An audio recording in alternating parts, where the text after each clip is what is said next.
안녕하십니까. 이 좋은 세상 만들기 부자 프로젝트 20%의 힘입니다. 2024년 3월 3일 월간 주간 리뷰 시간입니다. 이번 한 달과 한 주는 이 나스닥 월봉 슬라이드 한 장으로 모든 것을 이야기할 수 있는 한 주였습니다. 즉 나스닥이 2021년 역사적 최고가인 16,211을 돌파하여 이번 그 금요일 종가가 16,274였고요. 어휴 대단합니다. 물론 그 전에 다우존스하고 S&P는 역사적 신고가를 계속 갈아치우고 있는 중이었어요. 즉 다시 말하면 어떤 시기에 지수를 매수하였더라도 모든 사람이 이익을 볼 수 있었다는 이야기죠. 또 하나 말씀드리고 싶은 것은 연속 5개월째 나스닥이 상승을 하고 있다는 이야기입니다. 미국 주식은 한번 오르면 계속 오르는 경향이 있는데요. 향후에도 오를 수 있는 소식이 많이 있다고 생각합니다.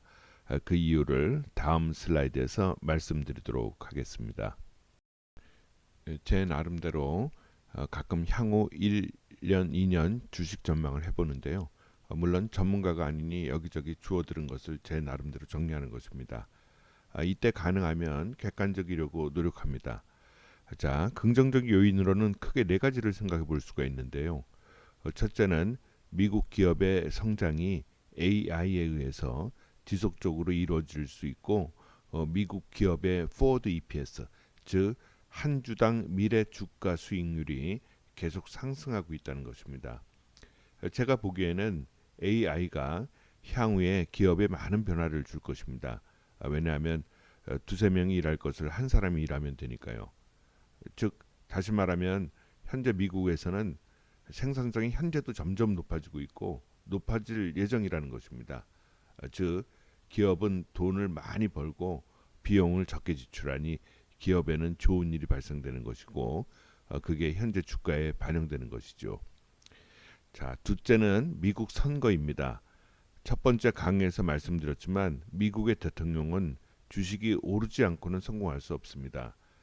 바이든이 됐던 트럼프가 됐던 주식이 오르길 바랄 것입니다.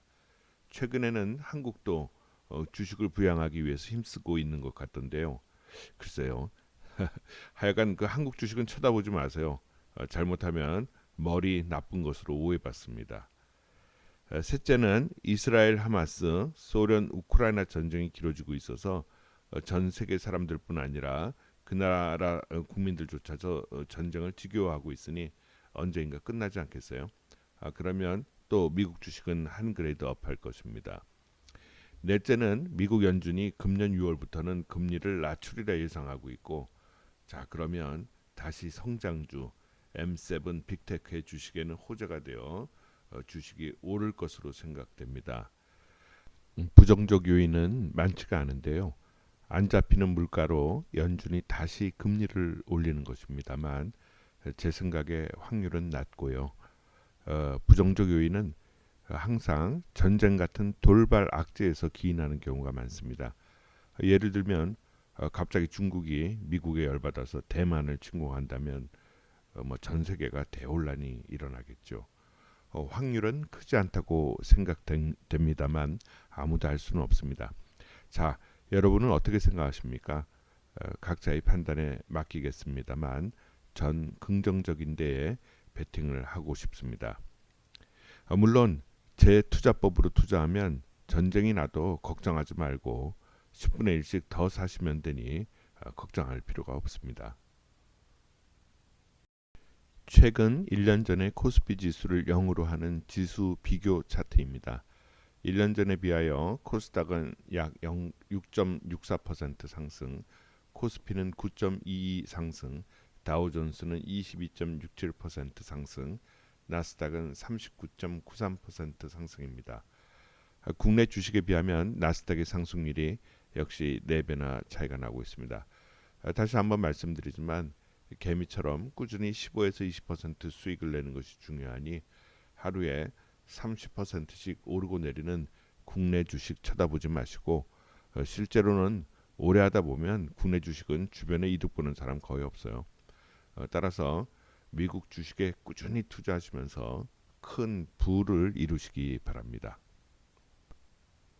1월 29일 매수 이후의 수익률인데요. 적립식 계좌는 지난 월요일에 적립을 한 번 더 했기 때문에 퍼센트가 상대적으로 감소된 것처럼 보이지만 그건 적립식이니 어쩔 수 없습니다.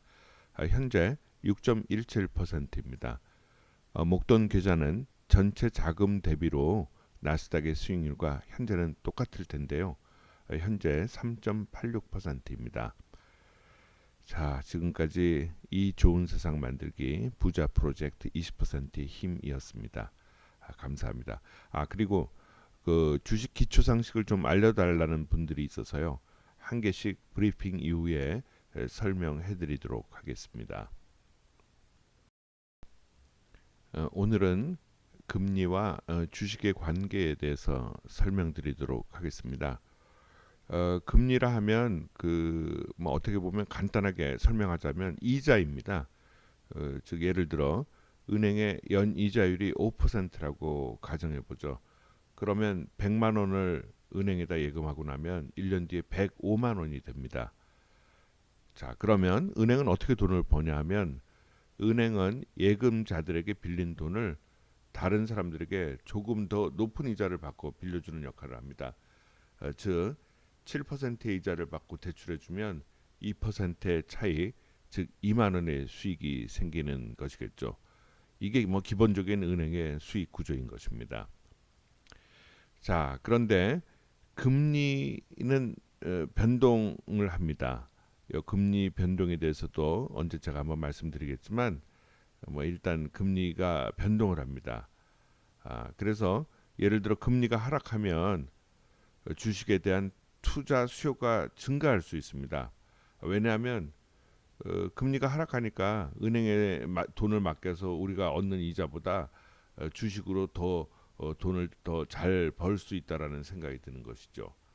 어, 자, 그래서 예를 들어보면 지금 1억이라는 돈이 있다고 가정해 봅시다. 예금 금리가 5%라면 이 돈을 은행에 맡기면 5%, 즉 500만 원의 이자를 1년 뒤에 얻게 됩니다. 자, 그런데 삼성전자의 주식을 산다면 배당 등 포함하여서 7% 정도의 그 수익을 얻는다고 가정을 해봅시다. 그러면 은행 대비로는 2%의 추가 차익을 얻게 되는 것이죠. 그러면 나는 5%보다는 7% 이자가 더 오니까 나는 삼성전자 주식을 살래. 이렇게 투자를 할 수가 있는 것이죠. 그런데 만약에 은행의 이자율이 올라가 버린다면 어떻게 될까요? 예를 들어 갑자기 은행에서 어느 날 5%가 아니라 8%의 이자를 준다고 선언을 합니다. 그러면 합리적인 사람이라면 누구든지 주식을 팔고 은행에 넣게 되는 것이죠.